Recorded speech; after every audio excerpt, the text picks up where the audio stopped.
డ్యూటీకి వెళ్ళాల్సిన అవసరం లేదు, మనం ఇంటి దగ్గరనే ఉండిపోదాం అని నేను చెప్పిన సార్. మరి నువ్వు ఎప్పుడు చెప్పింది, నువ్వు ఇప్పుడు ఎందుకు చెప్తున్నావు, నువ్వు నన్ను తీసుకెళ్ళడం అవుతుందని నువ్వు అట్లా అంటున్నావు అంటే, లేదు నేను చేయను, సర్వీస్ చేయను, నాకు టార్చర్గా అనిపిస్తుంది అక్కడ, 1 వీక్ నుండి నేను తినలేదు, కంటికి నిద్ర లేదు అని చెప్పారు సార్.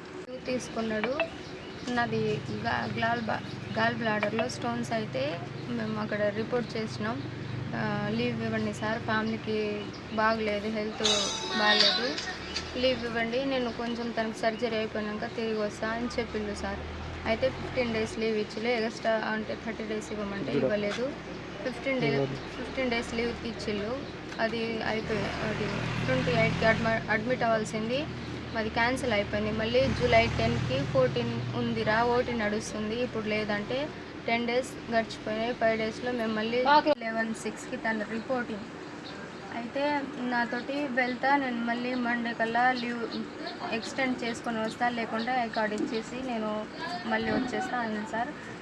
వచ్చిన రోజు బాగా ఏడ్చిండు, వచ్చి 28కి లీవ్ తీసుకొని ఇంటికి వచ్చిన రోజు బాగా ఏడ్చిండు.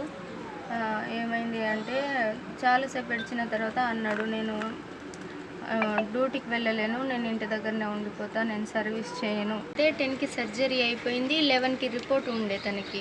అయితే నా దగ్గర ఎవరు లేరు, పేరెంట్స్ కూడా లేరు, తనకు లేరు, నాకు పేరెంట్స్ లేరు, అయితే మా వాళ్ళు ఎవరు చూసుకోవడానికి ఎవరు లేరు. అయితే మా హస్బెండ్ వాళ్ళ ఫ్రెండ్ ఉన్నాడు హెచ్వైడీలో, తను డ్రైవింగ్ చేస్తాడు. తను వాళ్ళ ఆవిడని తీసుకొని వస్తా అన్నా, నువ్వు వెళ్ళు, సరే నేను చూసుకుంటా చెల్లని అన్నాడు సార్.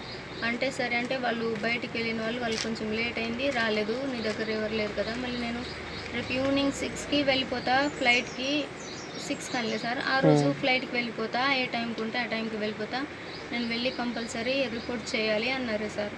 వెళ్తే నాతోటి నేను వెళ్తా, నేను మళ్ళీ మండే కల్లా తిరిగి వస్తాను, నీకు మండే డిశ్చార్జ్ ఉంది అని చెప్పిళ్ళు సార్. సరే నువ్వు వస్తావు, సరే అయితే తిరిగి వచ్చాయి, నేను ఇక వాళ్ళు తలుచుకుంటే అడ్వాన్స్ లీవ్ కూడా ఇస్తారు అని చెప్పిళ్ళు సార్. సరే అయితే తీసుకొని రా, లేకుంటే నన్ను కూడా తీసుకెళ్ళి నీతో పాటు, అదేం కాదు నేను నీతో పాటే ఉంటా, నీ హెల్త్ కొంచెం బాగైనాకనే నేను మళ్ళీ సర్వీస్కి వెళ్తా అని అన్నాడు సార్.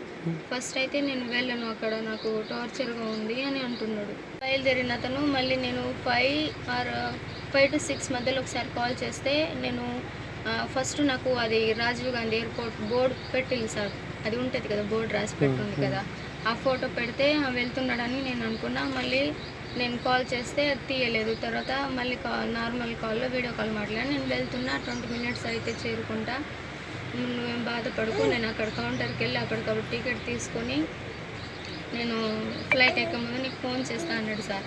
చేస్తా అంటే నేను సరే అని మొబైల్ పక్కన పట్టుకొని, నాకు అది సైలెంట్ బాటిల్ ఎక్కిస్తా అంటే నేను పడుకున్న తర్వాత మళ్ళీ నేను 9కి లేస్తే నేను మళ్ళీ ఫోన్ చేస్తే ఫోన్ స్విచ్ ఆఫ్ వస్తుంది. నాకు అప్పటికప్పుడే మళ్ళీ టెన్షన్ స్టార్ట్ అయింది.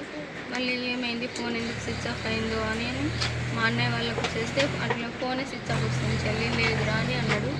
మళ్ళీ నాకు అది కొద్దిసేపు చూసా సార్, ఫ్లైట్ ఎక్కువ ఉంటాడు కావచ్చు, అందుకనే అది అక్కడ డాక్టర్ వాళ్ళు కూడా ఫ్లైట్ ఎక్కితే అది నెట్వర్క్ అందుకురా, మేము భయపడకు అని చెప్పిళ్ళు సార్. తర్వాత నేను మళ్ళీ 10:30కి నాకు వాయిస్ మెసేజ్ వచ్చింది. నేను వెళ్ళిన అక్కడ మళ్ళీ లోపలికి వెళ్ళిన తర్వాత మీతో మాట్లాడతా, నేను సార్ వాళ్ళు ఫోన్ చేశారు, ఇక లేట్ అయింది, వీటికే చాలాసేపు అయింది, మళ్ళీ నేను రిపోర్ట్ కూడా చేయలేదు, వెళ్ళి చేయాలి ఈరోజే అని చెప్పిళ్ళు సార్. తర్వాత నేను మళ్ళీ స్విచ్ ఆఫ్ వస్తుంది, నేను మెసేజ్ పెట్టా, ఫోన్ చేయి బావా, నేను మాట్లాడాలి నీతోని అంటే, అది ఫోన్ మళ్ళీ అట్లనే స్విచ్ ఆఫ్ వస్తుంది. నేను మళ్ళీ కంపెనీ వాళ్ళకి ఫోన్ చేసి, సార్ మా హస్బెండ్కి ఇట్లా ఫోన్ స్విచ్ ఆఫ్ వస్తుంది, అక్కడికి ఏమైనా వచ్చిందా అంటే, సార్ వచ్చిండంటారా చెప్పిండని అక్కడ నుండి నాకు ఫోన్ వచ్చింది. సర్లే అని నేను మళ్ళీ కార్ తీసుకొని వెళ్ళండి, అది కార్ అక్కడ ఉందో లేదో అని మా బ్రదర్ తోటి చెక్ చేయించిన సార్. కార్ అక్కడ లేదక్క, రాలేదు, నేను పార్కింగ్ ఏరియాలో మొత్తం చూసిన అంటే, నేను మళ్ళీ అక్కడికి కాల్ చేసి చెప్తే, సార్ అక్కడ ఏం లేదు, మరి ఎట్లా అని మీరు చెక్ చేయండి అని అంటే, అక్కడ డాక్టర్ వాళ్ళు వేరే వాళ్ళకి చెప్పి కంపెనీ వాళ్ళకి మెసేజ్ పెట్టిళ్ళు, ఇట్లా ఫ్యామిలీ తను ఏడుస్తుంది, వెళ్ళలేదని చెప్తుంది, మరి ఫోన్ స్విచ్ ఆఫ్ వస్తుంది, వెళ్ళి చూడండి అని అంటే, వాళ్ళు చెక్ చేసి వాళ్ళు ఏం చెప్పలేదు సార్ ఆ రోజు నైట్. మళ్ళీ నాకు నేను 12కి లేచి మా తమ్ముడిని అడిగినా, మరి ఎక్కడైనా ఎతికినవరా అంటే, మొత్తం ఎతికినాక ఇక్కడ లేడు బావ అంటే, ఇక అట్లనే మా అన్న వాళ్ళకి కాల్ చేశా, మరి అన్న ఏమైనా తెలిసిందా అని అంటే ఏం లేదు. నేను గూగుల్ ఫోటో ఓపెన్ చేస్తే అందులో ఒక ఫోటో వచ్చింది. అది నాకు భయమైంది, ఈ ఫోటో ఇక్కడిది, మరి బావ అటు వెళ్ళింది, ఈ ఫోటో నాకు ఎందుకు వచ్చిందని నేను ఆ ఫోటో మా అన్నకి పంపిస్తే, చెల్లి ఇది శ్రీశైలం డ్యామ్ రా అన్నాడు.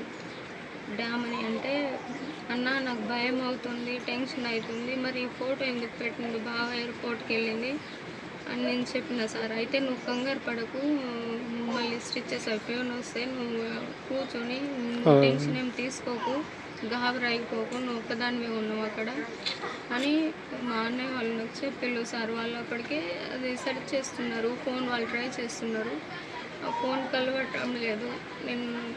మళ్ళీ నేను కంపెనీ వాళ్ళకి ఫోన్ చేస్తే మీ సార్ అక్కడికి వచ్చిండు, మాకు చెప్పిండు మళ్ళీ వాళ్ళు అన్నారు సార్. అయితే నాకు సరే అని నేను ధైర్యంతో ఉన్నా. మళ్ళీ నెక్స్ట్ డే మార్నింగ్ వస్తే లేదు మీ హస్బెండ్ ఇక్కడికి రాలేదు, డ్యూటీకి రాలేదు, ఎక్కడికి వెళ్ళిండో మీరే చెప్పండి అని చెప్తే, మళ్ళీ నేను మా వాళ్ళతోటి ఇక్కడ అప్లికేషన్ పెట్టమని చెప్పిన సార్. వాళ్ళు వెళ్తే అప్లికేషన్ తీసుకోలేదు పోలీస్ స్టేషన్లో. మీ ఆయన ఎక్కడి నుండి మిస్ అయ్యిండో అదే ఎక్కడి నుండి వెళ్ళిపోయిండో అక్కడే వెళ్ళి కంప్లైంట్ ఇవ్వండి, మేము ఇక్కడ తీసుకోలేమని అన్నారు సార్. అయితే మేము ఆ క్లూ తోటి, అది నాగార్జున సాగర్ శ్రీశైలం డ్యామ్ ఉంటుంది కదా సార్, ఆ ఫోటో క్లూ తోటి ఇక మా అన్నయ్య వాళ్ళు వెళ్ళారు. 3-4 డేస్, ఇవాళ 4 డేస్ అవుతుంది. వాళ్ళు కూడా ఏడుస్తున్నారు, అసలు వాళ్ళు ఎత్తుకున్నట్టు చోటు లేదు. మళ్ళీ వెళ్ళిన వాళ్ళు కూడా ఎవరు కోఆపరేట్ చేయట్లేదు సార్. ఇట్లా అయిందంటే మీరు వాళ్ళు కోఆపరేట్ చేయట్లేదు, వాళ్ళతోటి తిరుగుతున్నారో లేదో మాకైతే తెలియదు, మేమైతే ఎత్తుకుతున్నాంలా చెల్లె, ఇంతవరకు ఇన్ఫర్మేషన్ లేదు అని అన్నారు సార్. నేను కంపెనీకి కాల్ చేసి మాట్లాడినా సార్, మరి ఇట్లా మా ఆయన వెళ్ళిపోయిండు, మరి మీరేం చేస్తున్నారు, ఎందుకు మాకు చెప్పట్లేదు, ఎక్కడున్నా మీ ఆర్మీ వాళ్ళే కదా అని మేము కూడా చేస్తున్నాం రా అంటే, మాకు మరి ఏ ఇన్ఫర్మేషన్ ఇంతవరకు ఎందుకు ఇవ్వలేదు సార్ అని మేమంటే, మేము కూడా ట్రై చేస్తున్నాం సార్. మీరు ట్రై చేసేటోళ్ళు అయితే మరి శ్రీశైలం వెళ్ళాలి కదా, తను మీ దాంట్లో ఒక పర్సన్ కదా, మరి ఏమైనా అయితే నేనైతే ఊరుకోను సార్, నేనైతే కంప్లైంట్ చేస్తాను అని చెప్పిన సార్. ఓ ऐसा दिक्कत नहीं करना, मैं आपका सब मेरा साइड से कितना आपको कोशिश करना, इतना खुश करते हूँ, मैं सपोर्ट करता हूँ आपका फ्యామిలీ को, वो हमारा ఆర్మీ బందా है అని చెప్పండి సార్ ఒకసారి. అక్కడ ఎస్ఎం సాబ్ చెప్పారు సార్. అయితే సరే అని నేను నిన్న మొత్తం వెయిట్ చేశాను. నిన్న కూడా నాకు ఏ ఇన్ఫర్మేషన్ లేదు. నేనైతే వాళ్ళ టార్చర్ తోటి ఇంట్లో నుండి ఎక్కడికో వెళ్ళిపోయాడు. ప్లీజ్ దయచేసి మా ఆయన ఎక్కడ ఉన్నాడు నాకు తెచ్చి పెట్టండి, దయచేసి ఇక్కడ ఉన్న మా ఆయన నాకు తిరిగి వస్తే అదే చాలు. మా ఆయన వచ్చిన తర్వాత ఏం జరిగిందో తెలిసిపోతుంది. ప్లీజ్ నాకు దయచేసి మా ఆయన నాకు కావాలి. ఎవరికి చెప్పినా పట్టించుకోవట్లేరు. ప్లీజ్ నీకు దండం పెడతాను, కాళ్ళ మొక్కరా. ఇప్పుడు ఢిల్లీలో ఉంటారు. తనది GD general duty, driver party. మూడ్ నవీన్ ఎస్పీ సాపర్ మూడ్ నవీన్ 365 कंपनी बीएसएफ आर्मी।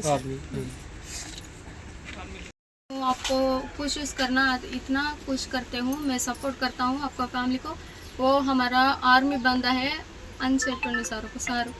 అక్కడ ఎస్ఎం సాబ్ చెప్పారు సార్. అయితే సరే అని నేను నిన్న మొత్తం వెయిట్ చేశాను. నిన్న కూడా నాకు ఏ ఇన్ఫర్మేషన్ లేదు. నేనైతే వాళ్ళ టార్చర్ తోటి ఇంట్లో నుండి ఎక్కడికో వెళ్ళిపోయాడు. ప్లీజ్ దయచేసి మా ఆయన ఎక్కడ ఉన్నాడు నాకు తెచ్చి పెట్టండి, దయచేసి ఎక్కడ ఉన్నా మా ఆయన నాకు తిరిగి వస్తే అదే చాలు. మా ఆయన వచ్చిన తర్వాత ఏం జరిగిందో తెలిసిపోతుంది. ప్లీజ్ నాకు దయచేసి మా ఆయన నాకు కావాలి. ఎవరికి చెప్పినా పట్టించుకోవట్లేరు. ప్లీజ్ నీకు దండం పెడతాను, కాళ్ళ మొక్కలా.